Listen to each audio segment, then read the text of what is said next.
Hai, salam sejahtera. Nama saya Harida. Saya adalah pengasas untuk Defend People's Rights Group. Okey, hari ini saya nak buat satu lagi aduan kepada Ketua Polis Negeri Sembilan terhadap salah laku Ketua Bahagian Siasatan Jenayah Daerah Seremban dan juga OCPD Daerah Seremban. Okey, ini bukan aduan pertama terhadap mereka. Banyak aduan saya dah buat. Banyak video boleh lihat. Pegawai yang sama berulang kali saya buat aduan. Okey, ini adalah dua isu baru, dua kes saya diabaikan oleh polis ataupun tidak diambil tindakan yang wajar. Jadi saya dah tulis kepada dua-dua pegawai ini. Untuk Ketua Bahagian Siasatan Jenayah Daerah Seremban saya tunggu hampir 3 minggu, tak ada balasan. Kemudian saya hantar kepada OCPD Seremban sebulan lebih, dah tak ada jawapan. Jadi saya terpaksalah tulis kepada Ketua Polis Negeri Sembilan dan bentangkan video ini secara open di social media supaya rakyat melihat keadaan PDRM di Malaysia, keadaan polis-polis kita, macam mana mereka bekerja. Okey, dua isu kes baru saya. Satu adalah isu baru di mana saya menemui satu bukti menunjukkan sabotaj berlaku di level mahkamah untuk merosakkan kes saya. Okey, yang isu lama tapi kes barulah. Isu lama di mana jiran saya bernama Syadan yang membuat gangguan ketenteraman awam. Saya syak polis boleh jadi mastermind yang memperalatkan dia, ataupun seorang ahli politik boleh memperalatkan dia, dan polis dan pegawai-pegawai lain di jabatan-jabatan lain pun bersubat untuk menyelamatkan dia terhadap kes-kes yang saya buat terhadap Syadan apabila dia buat gangguan ketenteraman awam, bertindak tidak senonoh, membuat ugutan dan sebagainya. Kesalahan-kesalahan sebegitu saya buat laporan polis. Semua kes telah ditipu. Dan kes terbaru dia buat, Syadan telah membuat satu ugutan jenayah mengancam nyawa. Yang itu pun tindakan, kes itu pun telah ditipu lah. So that's why saya nak buat aduan kepada Ketua Polis Negeri Sembilan dan mengharapkan jawapan bertulis. Okey, saya nak pergi kepada bukti yang pertama. Okey, mengenai isu saya menuduh berlaku sabotaj di Mahkamah Seremban untuk merosakkan kes saya. Pada hari itu saya telah pergi kes saya yang saya sedang merayu di Mahkamah Tinggi. Kes yang sebelum tu saya telah dihukum untuk satu kes palsu yang polis telah mewujudkan, memperalatkan Syadan. Magistrate telah menghukum saya satu kesalahan yang saya langsung tidak buat, satu kes palsu, dan saya sedang merayu di Mahkamah Tinggi. Pada hari itu adalah pengurusan kes yang pertama untuk kes rayuan tersebut di Mahkamah Tinggi Seremban. Kes diadakan pada hari itu di hadapan Timbalan Pendaftar Mahkamah Tinggi Seremban di sebuah bilik dikenali sebagai bilik lelong Mahkamah Tinggi Seremban. Dalam bilik itu saya temui selai kertas kecil yang bertulis yang ini.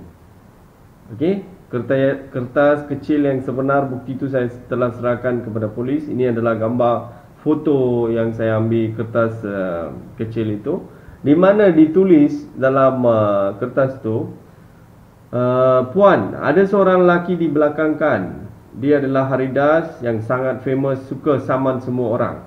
Okey, ini adalah satu bukti yang kukuh di mana berlakunya sabotaj, di mana menunjukkan mereka bincang antara satu sama lain untuk merosakkan kes saya. Mereka seolah-olah mereka satu benda yang mereka menunjukkan kebencian terhadap saya lah. Mereka cakap saya suka saman. Sebenarnya saya dituduh dengan kes palsu. Dia pula cakap saya dah dihukum untuk kesalahan yang saya tidak dibuat. Dia pula cakap saya suka saman. Kalau memanglah kalau ada kesalahan pegawai, saya pernah banyak kali dah buat laporan polis. Tapi kalau mereka tak buat kesalahan, mengapa saya nak buat laporan polis? Tapi ini apa pula, membuat kes palsu. Pada hari itu saya pergi untuk merayu untuk membebaskan saya dari satu hukuman yang dijatuhkan terhadap saya untuk kesalahan yang saya terlangsung tidak buat. Masa tu mereka buat perbincangan macam ni. Nasib malang mereka, orang yang membawa yang itu, saya tak tahu siapa, saya tak pasti. Tapi saya ada syak seorang. Saya dah nyatakan dalam keterangan saya dalam apabila saya bagi keterangan kepada polis untuk kes ini. Dia tercicir kertas ini. Saya dan saya pula jumpa. Tadi tuan macam tu lah, mereka kenalah. Jadi bukti yang kukuh ni, saya buat laporan polis, saya serahkan kepada polis, saya bagi keterangan, saya bagi tahu siapa yang saya syak, rupa dia macam mana, dia tu kurus, semua tu saya bagi tahu kepada polis lah. Dan pun saya dalam report polis dan keterangan saya bagi tahu kepada polis membuat siasatan melibatkan siasatan forensik untuk kenal pasti cap jari siapa yang ada dalam kertas tu, selain daripada cap jari saya. Memang cap jari saya akan ada pasal saya dah sentuh kertas tu. So logically semua cap jari yang ada dalam kertas ini boleh disiasat pasal mereka, salah satu mereka lah ataupun beberapa orang dalam itu bersuban ataupun mereka sedang bertindak untuk merosakkan kes saya. So satu siasatan kena ada. Kuasanya ada pada polis saja. Hanya polis ada bidang kuasa membuat siasatan seumpama macam itu. Jadi saya dah buat tanggungjawab saya sebagai pengadu. Saya dah buat aduan kepada polis, laporan polis. Dan polis pula dalam 24 jam dah NFA-kan kes tu, kononnya mengatakan tak ada petunjuk. Ini adalah satu penipuan polis di mana kan bukti telah diberi. Jadi polis boleh membuat siasatan forensik, kenal pasti cap jari berapa orang ada dalam paper tu, dan kemudian polis boleh siasat cap jari semua pegawai di Mahkamah Seremban. Apa susah sangat? Okey? Jadi dengan tu boleh tengok cap jari siapa match dengan kertas ini. Tak ada sebarang usaha diambil oleh polis. Polis terus NFA-kan kes. Ini menunjukkan bahawa apabila ada kesalahan berlaku di kalangan pegawai mahkamah, polis selamatkan. Apabila kita mengadu kepada mahkamah pasal kesalahan polis, mahkamah selamatkan. Jadi mereka saling membantu untuk melepaskan mereka daripada salah laku, aduan terhadap salah laku mereka. Dan kita pula dianiai. Kita dibuat kes palsu dan didakwa di mahkamah. Dan mahkamah majistret semua iakan penipuan pihak polis dan pihak DPP. Itulah keadaan negara ini. Inilah bukti. Ini juga bukti menunjukkan sabotaj memang berlaku di level mahkamah.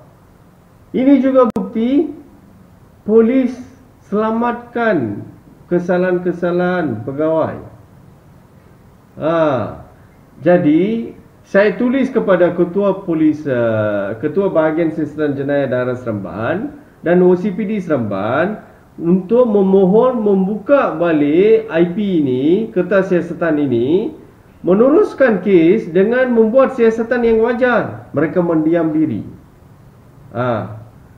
Itu yang saya nak maklum kepada rakyat dan juga untuk makluman Ketua Polis Negeri Sembilan. Adakah ini wajar?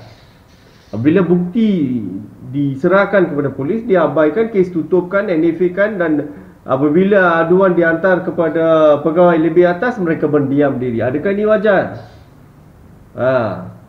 So rakyat kena nilaikan keadaan polis Malaysia. Okey. Yang berikutnya, yang ini pasal isu kedua, tapi banyak kali saya pernah buat aduan terhadap jiran saya. Tapi ini kes barulah. Beberapa tahun saya buat banyak kes, ini kes terbaru. Okey, disebabkan baru-baru ni saya membawa aduan kepada Ketua Hakim Negara untuk menyemak kes lama tu, sama ada kewujudan kes yang kononnya mereka katakan tertuduh tu tahun 2016 pernah sekali didakwa di mahkamah.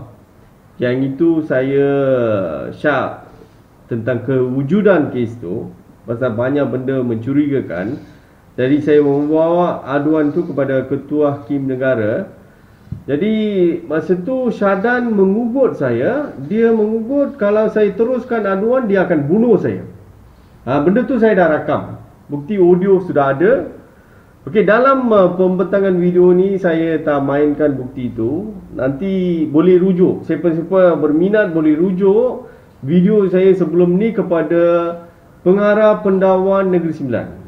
Bukan saja ugutan jenayah yang terbaru, 3 kes melibatkan Syadan diselamatkan oleh pihak pendawan juga.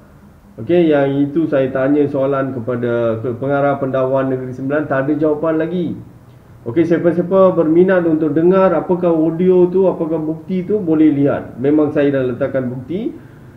Untuk rujukan Ketua Polis Negeri Sembilan, saya akan letakkan link video tu.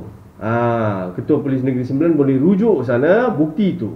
Dalam video ni saya tak akan mainkan bukti, pasal bukti telah dimainkan, telah diterangkan. Okey, saya hanya nyatakan fakta dalam video ni, di mana pada hari tu Syadan mengugut saya untuk memberhentikan semua aduan terhadap dia. Okey, apabila saya cakap saya tidak akan berhenti mengadu, saya akan teruskan aduan. Jadi dia cakap dia akan bunuh saya. Dan isteri Syadan cakap mereka sekeluarga akan bunuh diri sekiranya saya teruskan aduan. Itu adalah ugutan mengancam nyawa dibuat oleh Syadan dan juga isteri dia. Semua rakaman, bukti rakaman saya dah buat. Yang perkara yang lagi satu yang harus dipertimbangkan dalam audio yang sama ialah isteri Syadan pada ketiga tu dia bagi tahu saya dia ada 3 orang anak perempuan. Jadi apabila saya membuat aduan terbuka macam ni terhadap keluarga mereka, itu memalukan keluarga mereka. Masa tu saya ada tanya isteri Syadan, kalau cakap ada 3 orang anak perempuan membuat aduan terhadap suami awak, semua akan memalukan keluarga awak, bagaimana pula suami awak mandi bogel dekat luar rumah, yang itu tidak akan memalukan anak-anak perempuan kamu ke? Saya tanya. Okey, untuk soalan itu satu jawapan yang pelik diberi oleh isteri Syadan, di mana dia jawab Syadan hanya mandi bogel di luar sebelah rumah mereka, bukan sebelah rumah saya. Jadi mengikut isteri dia, benda tu tidak salah. Okey. So, poin yang saya nak sampaikan, report saya menyatakan mengenai ugutan jenayah itu. Seksyen 506 Kanun Keseksaan. Satu kesalahan mengikut seksyen itu. Okey, terhadap mereka.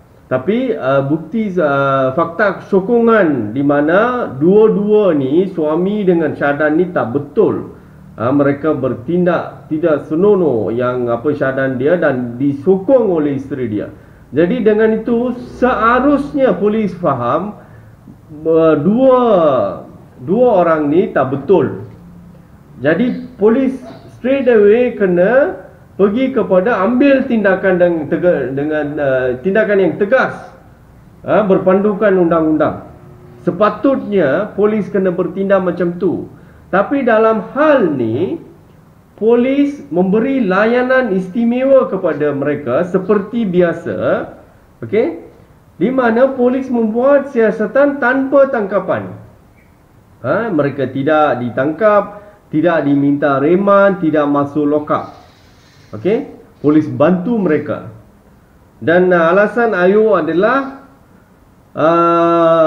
mereka memberi kerjasama yang baik, jadi tidak ada keperluan untuk membuat tangkapan.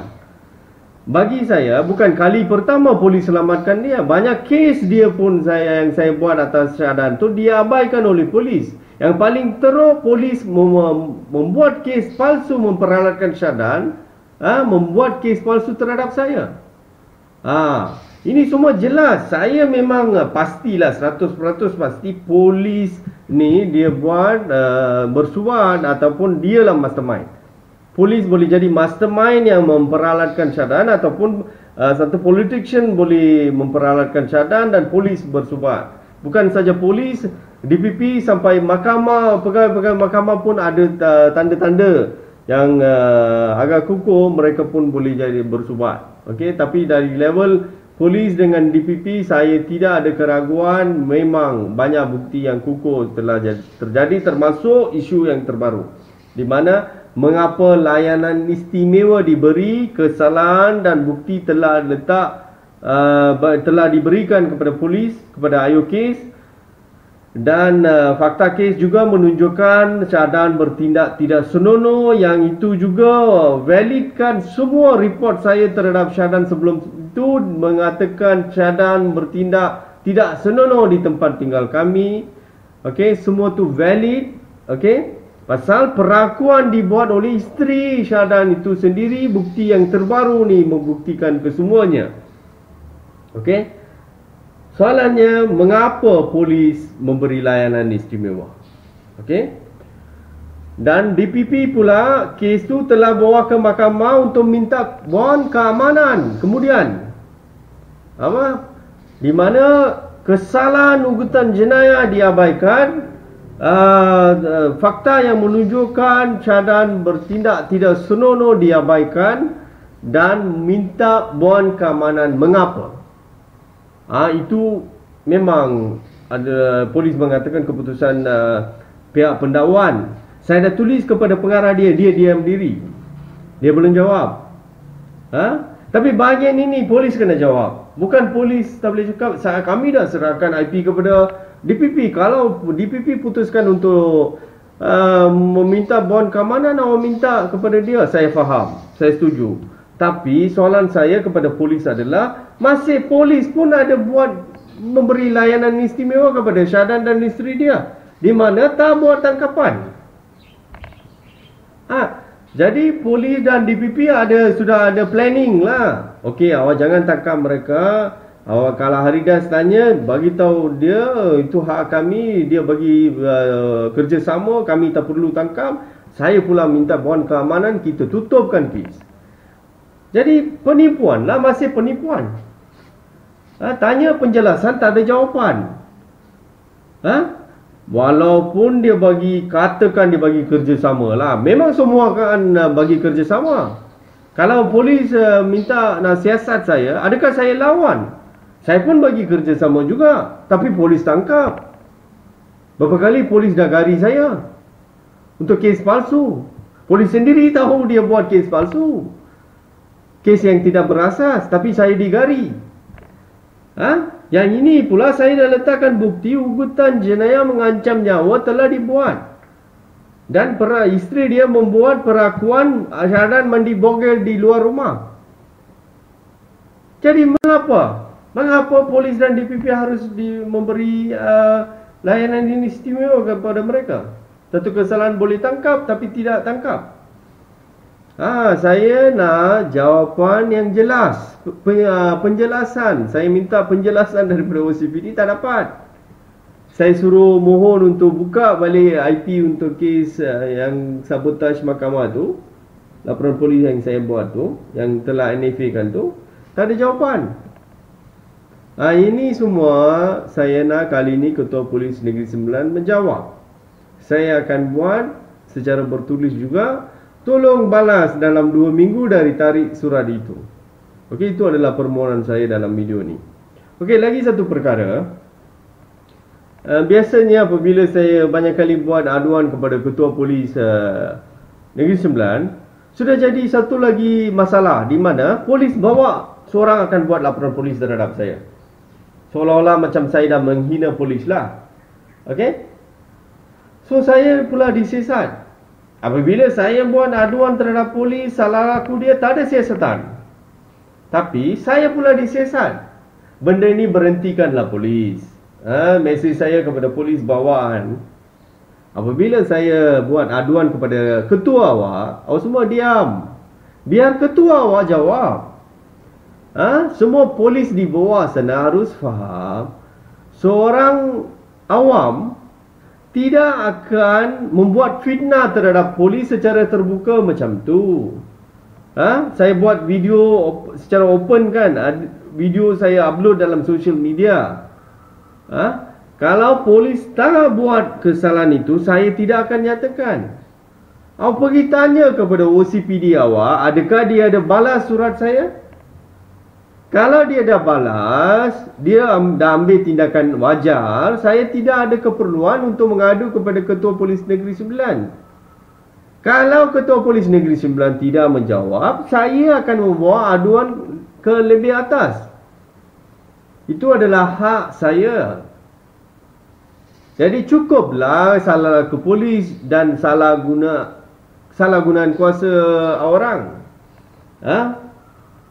Dahlah buat salah, orang tengah buat aduan, dia pula buat satu laporan polis untuk siasatan. Dua-dua diam sekejap boleh. Sampai aduan ni, proses aduan ni jalan. Awak pergi tanya ketua awak dulu. Ataupun pihak yang saya mengadu dalam video tu, awak pergi tanya dulu sebelum buat laporan polis. Adakah benda tu sudah berlaku? Awak jumpa OCPD tanya. Jumpa ketua bahagian siasatan awak tanya. Adakah Haridas ini cakap benar? Adakah tuan tak balas surat dia? Adakah dia ada buat laporan polis ini? Adakah dia ada beri bukti-bukti ini? Pergi tanya dulu. Kalau berani tanya dia, mengapa dia tak ambil tindakan? Yang itulah manusia yang wajar kena buat. Bukan saja nak kenakan orang. Awak dah buat laporan polis, aduan terhadap pegawai saya ke? Nanti kami gunakan kuasa siasatan kami. Saya pula jadi pengadu. Satu polis bawa buat laporan polis, satu ASP ke apa akan siasat. Ini semua apa punya kerja? Kalau buat benda ni semua, itu tidak akan menakutkan kami. Pasal kami tak salah, mengapa kena takut? Sekarang saya yang kejar polis, semua salah polis. Dan juga sudah sampai salah pegawai mahkamah pun sudah ditemui. Tempat nak tuntut keadilan pun sudah jadi salah. Semua salah telah ditemui. Siasatan tak ada. Saya pun tak tahu lah apa orang. Polis punya salah saya dah letak. DPP punya salah pun saya dah letak bukti. Yang pihak mahkamah punya kesalahan pun saya letak bukti. Last saya pula dituduh dengan kes palsu, kes yang tidak asas. Apa punya sistem saya tak tahu lah, memang tak boleh faham. Ini jelas menunjukkan pemimpin yang ada dalam kerajaan pemerintah langsung tak ada maruah diri. Tengoklah sistem dia macam mana. Sudah terbalik. Semua undang-undang tidak memberi keadilan. Semua disalahgunakan untuk mengenakan orang, menipu, memfitnah, membuat kes palsu, untuk membalas dendam, mengenakan orang. Macam ini ke cara nak gunakan undang-undang? Ini yang sebenarnya berlaku di Malaysia. Kalau saya dah cakap kebenaran ini, dia siasatan akan dijalankan. Inilah level mereka salah gunakan kuasa mereka. Tapi saya tak akan takut. Awak salah gunakan kuasa, saya buat laporan polis. Saya buat aduan. Dia ketua awak tak jawab, saya buat laporan polis atas dia. Lebih rumit lagi. Inilah masa awak berhentikan semua salah laku awak, betulkan balik semua. Mana orang nak lari? Dah buat satu kes palsu, jadi kami akan takutlah. Siapa akan takut? Kalau mereka tak salah, mereka akan buat aduan balik, akan buat laporan polis balik, akan jadi rumit balik lah. Guna otak sikit. Jangan merumitkan, menjadikan masalah tu semakin besar dan semakin besar.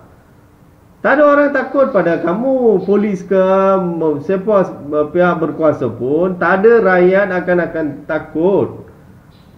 Awak kena ingat, awak pun manusia, saya pun manusia. Mengapa saya kena takut? Awak salah gunakan kuasa, kami kena takut ke? Tidak akan jadi.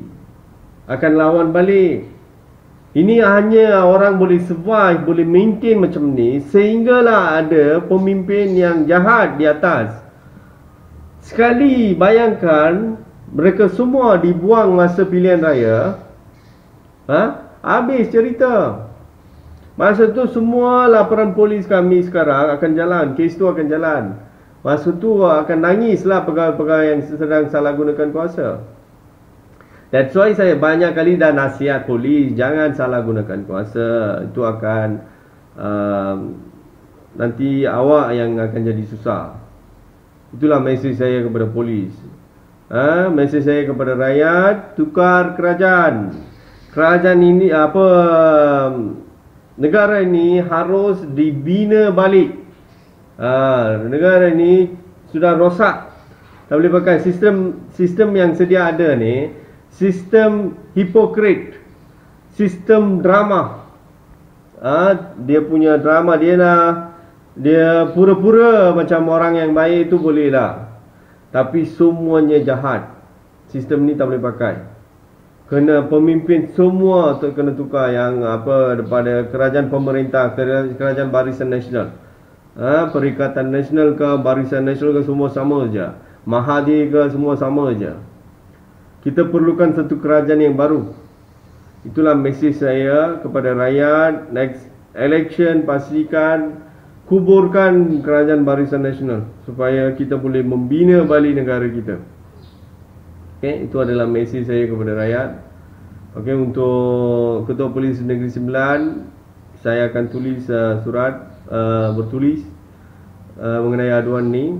Tolong jawab dalam 2 minggu. Dengan ni saya habiskan video saya di sini. Sekian, terima kasih.